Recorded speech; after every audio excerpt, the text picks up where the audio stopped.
सालाबादप्रमाणे याही वर्षी आषाढी एकादशीच्या निमित्ताने हेगडेवार समितीतर्फे आयोजित करण्यात आलेल्या शालेय दिंडी स्पर्धेमध्ये शिशु विकास मंदिर दौंड या शाळेतील विद्यार्थ्यांनी उत्स्फूर्तपणे सहभाग घेतला।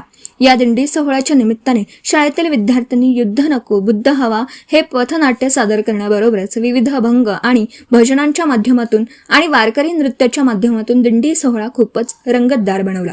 तसेच या विविध उपक्रमांमधून सामाजिक संदेश देण्याचा विद्यार्थ्यांनी प्रयत्न केला। या दिंडी सोहळ्याचं आयोजन करण्यासाठी शिशु विकास मंदिर दौंड संस्थेचे अध्यक्ष, सचिव आणि सर्व संचालक मंडळ, शाळेच्या मुख्याध्यापिका श्रीमती साळुंखे मॅडम तसेच सर्व सहकारी शिक्षक शिक्षिका यांचे महत्त्वाचं मार्गदर्शन लाभलं। या आयोजित कार्यक्रमांमध्ये शिशु विकास मंदिर दौंड या शाळेला द्वितीय क्रमांकाचं पारितोषिक प्राप्त झालं। सर्व विद्यार्थी आणि मार्गदर्शक शिक्षकांचं सर्वांनी कौतुक केलं।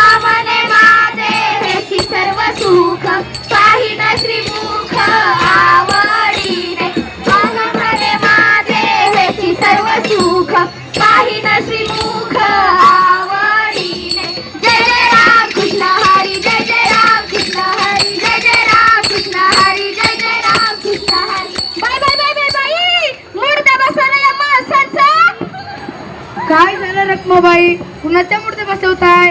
अजून कोणाचा? ते युद्ध करणाऱ्या माणसांचा।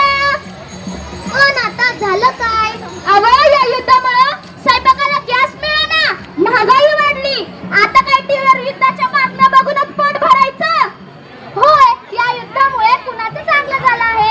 युद्ध करणाऱ्या सैनिकांचे संसार मोडतात, त्यांच्या कुटुंबावर दुःखाचा डोंगर कोसळतो, माणूस माणसाच्या जीवावर उठतोय, सामान्य जनता महागाईने भरडली जाते।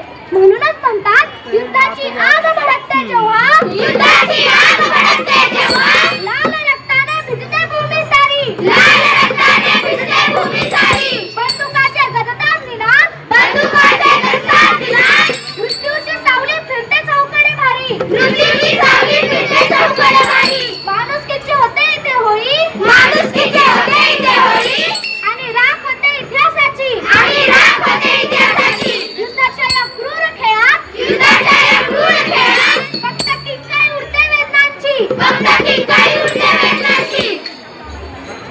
आपण पाहिले अमेरिका इस्रायल विरुद्ध इराण हे युद्ध तब्बल 107 दिवसांनी थांबले, पण या युद्धातून माणसाने काय साध्य केले?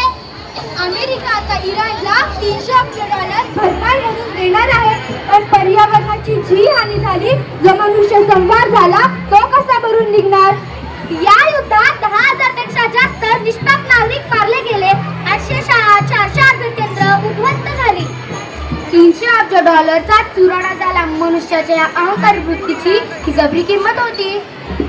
याच्यावर उपाय काय? माणसाच्या अपेक्षा, अहंकारासाठी, समस्यांसाठी युद्ध गरजेचे आहे का? खरंच युद्ध गरजेचे आहे का? खरंच युद्ध गरजेचे आहे का?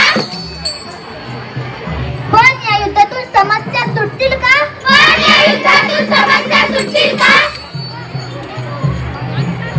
शाही लुधियानवी साहेब म्हणतात, जंग तो एक खुद मसला है, जंग तो एक खुद मसला है, जंग क्या मसला सुलझाएगी, जंग क्या मसला सुलझाएगी, खून और आग बरसेगी, खून और आग बरसेगी, भूख और इतिहास कल लाएगी, भूख और इतिहास कल लाएगी। इसलिए ए इंसानों, इसलिए ए इंसानों, जंग चलती रहे तो बेहतर है, जंग चलती रहे तो बेहतर है। हम और आप दोनों के घर में, हम और आप दोनों के घर में क्षमा जलती रहे तो बेहतर है, क्षमा जलती रहे तो बेहतर है, क्षमा जलती रहे तो बेहतर है, क्षमा जलती रहे तो बेहतर है। होय, हे बरोबर आहे, पण माणूस आता माणसासारखा राहिला नाही, त्याला जगावर राज्य करायचे। पण या सामान्य जनतेला शांती पाहिजे। आता तुला कोणती शांती पाहिजे, वरच्या आळीची का खालच्या आळीची? तसं न बघा त्या, शांती म्हणजे मनाची शांती, विचारांची शांती।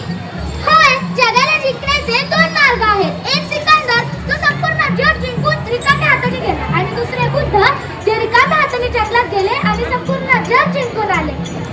राष्ट्रसंत तुकडोजी महाराज म्हणतात, राष्ट्रसंत तुकडोजी महाराज म्हणतात, हाती न घेता तलवार, हाती न घेता तलवार, हाती न घेता तलवार, हाती न घेता तलवार, बुद्ध राज्य करी जगावर, बुद्ध राज्य करी जगावर, बुद्ध राज्य करी जगावर, बुद्ध राज्य करी जगावर। बुद्ध त्यांनी स्वतःच्या विचारांवर नियंत्रण मिळवले व जगाला जिंकले. जगामध्ये शांततेचा प्रसार केला. म्हणूनच स्वतःला जिंका, जग आपोआप जिंकले जाईल. स्वतःला जिंका, जग आपोआप जिंकले जाईल. स्वतःला जिंका, जग आपोआप जिंकले जाईल. पण इथे माणूस बुद्धांच्या विचारांना विसरून युद्धाचे Subscribe now and press the bell icon. Never miss an update.